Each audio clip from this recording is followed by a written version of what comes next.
Witam Państwa bardzo serdecznie i życzę wszystkim wszelkiej pomyślności w nowym roku. Z racji 96. rocznicy wybuchu Powstania Wielkopolskiego w moim dzisiejszym filmie podejmę ten właśnie temat. Było to jedyne w pełni zwycięskie polskie powstanie. Dowiecie się, dlaczego tak było. Jeśli spodoba się Wam mój film, udostępnijcie go znajomym, dajcie łapkę w górę, kliknijcie subskrybuj, a także wesprzyjcie mój kanał, za co z góry dziękuję.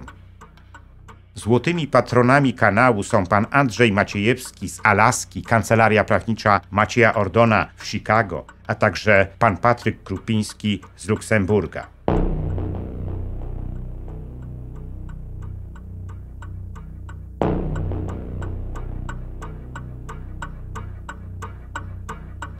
Była godzina 21:10 we czwartek 26 grudnia 1918 roku.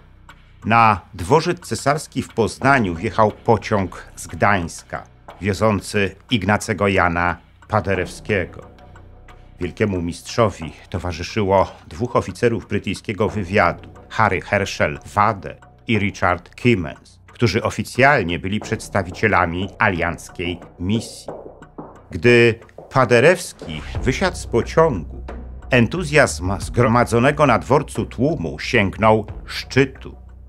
Po oficjalnym powitaniu gość wraz z towarzyszącymi mu osobami został przewieziony pod budynek poznańskiego hotelu Bazar, mijając po drodze tysiące zgromadzonych poznaniaków. Całą drogę gościowi towarzyszyła eskorta honorowej Straży Ludowej, szeregowych członków Stronnictwa Ludowego oraz członków Sokoła. Na miejscu Paderewski wygłosił przemówienie do zebranego tłumu. Pianista nie nawoływał jednak do walki zbrojnej, ale starał się tonować panujące wśród ludzi nastroje. Po wejściu do hotelu Bazar Paderewskiego powitali prezydent Poznania Jarogniew Drwęski i Bolesław Krysiewicz z Naczelnej Rady Ludowej, która miała być namiastką nowych polskich władz w mieście.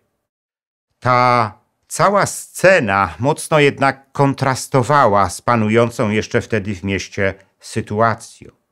W Poznaniu nadal urzędowały niemieckie władze, niemiecka policja i niemieckie wojsko. Dla przybyłego do miasta pianisty była to więc sytuacja politycznie mocno niezręczna. Paderewski przybył bowiem do Poznania jako przedstawiciel polskiego rządu. Z racji obecności w mieście Niemców musiał więc bardzo być ostrożny. A poza tym jakiekolwiek deklaracje z jego strony mogłyby tylko zaszkodzić polskiej sprawie, która miała zostać ostatecznie rozstrzygnięta w czasie zbliżającej się konferencji pokojowej w Wersalu. Dlatego właśnie po tych wszystkich powitaniach Paderewski postanowił zachorować na dyplomatyczną grypę i pozostać w hotelu. Następnego dnia pod Bazar przybyła kilkunastotysięczna delegacja polskich dzieci z biało-czerwonymi chorągiewkami i orłami, aby powitać wielkiego Polaka i wielkiego polskiego patriotę. W zaistniałej sytuacji delegację dzieci w zastępstwie mistrza przyjęła jego żona Helena Paderewska. W czasie tego spotkania głos zabrali dwaj 13-letni chłopcy, Maryś Turski i Aleksy Wietrzykowski, którzy złożyli życzenia pianiście i wręczyli jego żonie kwiaty. Po latach Aleksy Wietrzykowski już jako rektor Seminarium Duchownego w Poznaniu uwiecznił to spotkanie w swoim pamiętniku. Po tych życzeniach pod oknami Bazaru przemaszerowały wszystkie przybyłe polskie dzieci, wznosząc okrzyki na cześć pianisty „Niech żyje”. Kilka godzin później w mieście zaczęła się demonstracja niemiecka. Gdy niemiecki pochód dotarł do Bazaru, ktoś nieoczekiwanie wystrzelił z pistoletu. To była ta iskra, która wznieciła przysłowiowy pożar. Doszło wtedy do sporego zamieszania, a potem bezładnej strzelaniny. Po jakimś czasie przedstawiciel strony niemieckiej Roder Blankeretz zażądał od Polaków złożenia broni, ale ci zdecydowanie odmówili. Usiłowano jeszcze pertraktować, ale i to na niewiele się zdało. Było już jasne, że wybuchło antyniemieckie powstanie i niebawem zaczną się prawdziwe walki. Następnego dnia, 28 grudnia, Komisariat Naczelnej Rady Ludowej mianował dowódcą wojska powstańczego majora Stanisława Taczaka. To właśnie on pokierował pierwszym etapem powstańczych walk, które trwały do 8 stycznia 1919 roku. Poznańscy powstańcy opanowali wówczas Poznań oraz powiaty Śrem, Wągrowiec, Wronki, Jarocin, Nakło, Mogilno, Strzelno i Krotoszyn. Udało im się też rozszerzyć walki poza Wielkopolskę. Wzniecono je m.in. w powiatach Szubin i Chocież oraz na Kaszubach, w powiatach Kościerzyna i Czersk. W tym pierwszym okresie wykształciły się również 3 główne fronty powstańczych walk. Jeden wzdłuż Noteci, drugi wzdłuż rzeki Obry i trzeci na granicy ze Śląskiem. Uzupełniono też powstańcze siły oficerami polskimi z armii niemieckiej. Zorganizowano również aprowizację i opiekę nad rannymi.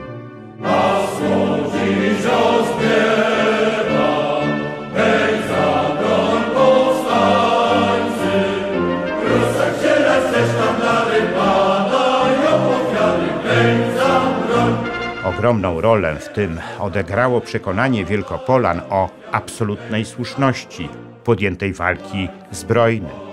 To przekonanie szybko się też przełożyło na uchwalony podatek powstańczy, który bez problemów został zebrany. Drugi okres walk powstańczych obejmował od 8 stycznia do 17 stycznia 1919 roku. Był on decydujący z perspektywy ostatecznego wyniku powstania. Zmieniła się wówczas nie tylko organizacja polityczna powstania wielkopolskiego, ale i wojskowa. Komitet Naczelny wydał dekret o przejęciu całkowitej władzy w prowincji poznańskiej.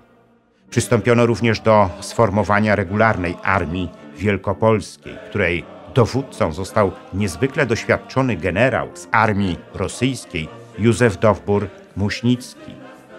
W ramach powołanych przez niego 7 okręgów wojskowych bardzo szybko zmobilizowano prawie 92 000 żołnierzy. Po zaciętych walkach armia Muśnickiego zdobyła m.in. miasteczka Szubin, Kąkolewo i Rydzynę. Nie zdołała tylko opanować Leszna i utrzymać Nakła i Szamocina. 14 stycznia 1919 roku władze powstańcze wystąpiły do Niemców z propozycją rozejmu. Jednak Niemcy tę propozycję odrzucili, ponieważ szykowali się już do nowej kontrofensywy. W zaistniałej sytuacji władze powstańcze zarządziły kolejny pobór do armii Muśnickiego i 17 stycznia 1919 roku rozpoczął się 3. etap powstańczych walk. Były one jeszcze bardziej zacięte, ponieważ siły niemieckie zostały poważnie wzmocnione. Pomimo tego powstańcom udało się zastopować niemiecką kontrofensywę od północy, wyprzeć ich siły za Noteć i zahamować niemieckie uderzenie od południa i zachodu. Niemcy podjęli więc kolejną kontrofensywę, zajmując między innymi Babimost i Kargowę, ale w kolejnych dniach zatrzymano ich pod Kopanicą, Wielkim Grójcem i Nową Wsią Zbąską. W rezultacie tego front ponownie ustabilizował się na linii rzeki Obry. Jednak po jakimś czasie szala zwycięstwa zaczęła przechylać się na korzyść powstańców. Niemiecki sztab, przewidując niejako dalszy rozwój sytuacji, przeniósł się do Kołobrzegu. 14 lutego 1919 roku alianci rozpoczęli negocjacje z Niemcami odnośnie przedłużenia rozejmu z 11 listopada 1918 roku. Sztab powstania wysłał wówczas do aliantów petycję w sprawie przysłania do Wielkopolski specjalnej alianckiej komisji. Marszałek Ferdynand Foch usiłował wymóc na Niemcach poszerzenie rozejmu z 11 listopada o Wielkopolskę. Ci jednak nie chcieli się na to zgodzić. Powstańcze walki ustały dopiero, gdy 16 lutego 1919 roku w Trewirze obie strony, czyli alianci i Niemcy, podpisali kolejny rozejm. Niemcy jednak, nie chcąc pogodzić się z możliwością utraty Wielkopolski, prowokowali Polaków do kolejnych walk, chcąc w ten sposób zerwać podpisany rozejm. Formalnie Wielkopolska była nadal w granicach Niemiec. Dopiero podpisany 28 czerwca 1919 roku traktat w Wersalu zadecydował o jej włączeniu do Polski i to w granicach większych niż wywalczyli je powstańcy. Historycy jednak za ostateczny koniec powstania wielkopolskiego uznają likwidację frontu wielkopolskiego, co nastąpiło 8 marca 1920 roku. Podsumowując, w wyniku powstania wielkopolskiego włączona została do Polski prastara polska dzielnica, zasobna i dobrze rozwinięta gospodarczo, co miało kolosalne znaczenie dla młodego państwa polskiego. Ale wielkopolskie powstanie podarowało również odrodzonej Polsce prawie 120-tysięczną armię, znakomicie umundurowaną i uzbrojoną i sprawdzoną w walce. Stała się ona rdzeniem tworzącej się wówczas polskiej armii. Wiele jej jednostek, jak na przykład 3. Pułk Artylerii, dywizjony lotnicze, pododdziały łączności, saperów i służby sanitarnej, stały się nowymi rodzajami wojsk polskiej armii. I bardzo szybko mogły one zostać przerzucone na wschód, do walki z Ukraińcami, a potem mogły dzielnie się bić w czasie wojny polsko-bolszewickiej 1920 roku. To właśnie w Armii Wielkopolskiej zaczynało swoje kariery wielu późniejszych dowódców polskiej armii, jak na przykład generał Władysław Anders, który w czasie II wojny światowej został dowódcą II Korpusu Polskiego we Włoszech, a potem dowódcą wszystkich polskich sił zbrojnych na Zachodzie. Rodzi się jednak pytanie, co było źródłem sukcesu powstania wielkopolskiego, jedynego w pełni zwycięskiego polskiego powstania? Odpowiedź na to nie jest wcale taka prosta. Na pewno ten sukces był uwarunkowany silnymi, niezależnymi tradycjami politycznymi i gospodarczymi Wielkopolski. Tamtejsi Polacy wielokrotnie chwytali za broń, aby się bić z zaborcą i dawali świadectwo swojej odwagi i ofiarności. Tak było między innymi w sierpniu 1794 roku, gdy na wezwanie generała Tadeusza Kościuszki rozpoczęli walkę z Prusakami. Tak było również w listopadzie 1806 roku, gdy armia cesarza Napoleona I stanęła u bram Wielkopolski. Tak było również w marcu 1848 roku, gdy zorganizowali swoje oddziały zbrojne, które wsławiły się zwycięstwami nad wojskami pruskimi pod Miłosławiem i Wrześnią. Ale pomimo tego ostatecznie zawsze Wielkopolanie przegrywali, bo zwycięstwo było wtedy niemożliwe. W drugiej połowie XIX wieku Wielkopolanie zmienili całkowicie swoją strategię. Wiedząc, że mają naprzeciwko siebie silny i agresywny żywioł niemiecki, postanowili już nie walczyć zbrojnie. Skupili wtedy swoje wysiłki na polu gospodarczym i społecznym. Tylko w ten sposób mogli się bowiem oprzeć niemieckiej przewadze. Ten czynnik okazał się niezwykle istotny w grudniu 1918 roku, gdy uznali, że tym razem muszą ponownie chwycić za broń. I rzeczywiście chwycili. Ale wykorzystali do tego wszystkiego swoje doświadczenia i to, czego się wcześniej nauczyli, czyli dobrej organizacji. Nauczyli się jej prowadząc własną działalność gospodarczą i społeczną, ale nie bez znaczenia była również trafna ocena bieżącej sytuacji politycznej i militarnej. A ta wydawała się im sprzyjać do podjęcia natychmiastowej walki zbrojnej o niepodległość. Zachęcała ich do tego sytuacja wewnątrz Niemiec. W listopadzie 1918 roku wybuchła tam rewolucja, która zaczęła obejmować kolejne kraje związkowe. Władzę w nich przejmowały rady robotnicze i żołnierskie, które co ciekawe powstały również w Wielkopolsce. W Poznaniu stacjonował zaledwie 15-tysięczny garnizon niemiecki, a w całej Wielkopolsce niemieckie siły liczyły tylko 40 000 żołnierzy, a do tego w niemieckiej armii panowało coraz większe rozprzężenie. Szans na interwencję przybyłego do Warszawy Józefa Piłsudskiego nie było. Dlatego właśnie jedyną drogą powrotu Wielkopolski do macierzy było powstanie.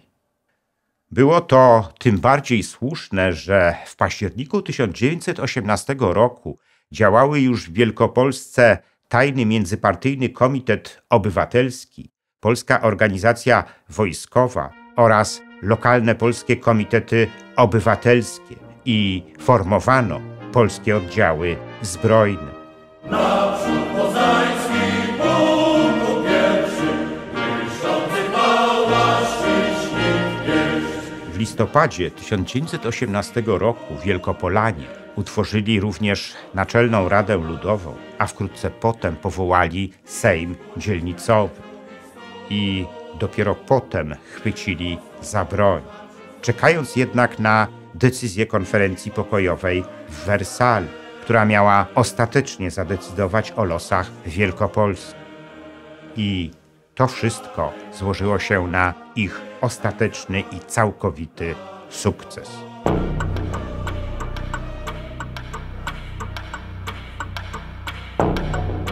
Dziękuję za liczne komentarze moich filmów i wpłaty. W sposób szczególny chciałbym podziękować złotym patronom, którymi są pan Andrzej Maciejewski z Alaski, Kancelaria Prawnicza Macieja Ordona w Chicago i pan Patryk Krupiński z Luksemburga, a także srebrnym patronom, wśród których są panowie Dariusz Kwoka, Dariusz Wietrzykowski, Arkadiusz Strykowski, Wojciech Trojan, Bartosz Filip Cichy, Antoni Łosieczka, Mateusz Jaworowski oraz Kongres Polonii Kanadyjskiej z okręgu Toronto, Stowarzyszenie Nasza Polonia z Australii i firma informatyczna Sagitum S.A. Dziękuję również pozostałym patronom, gdyż każda kwota wsparcia jest dla mnie ważna.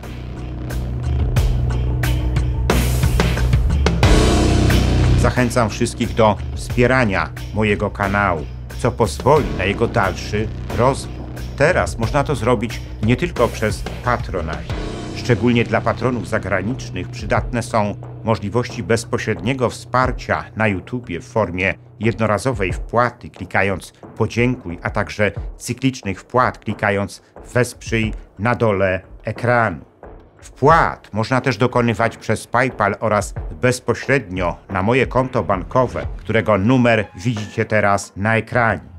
Więcej informacji na temat wspierania kanału na różne sposoby znajdziecie w opisie pod filmem.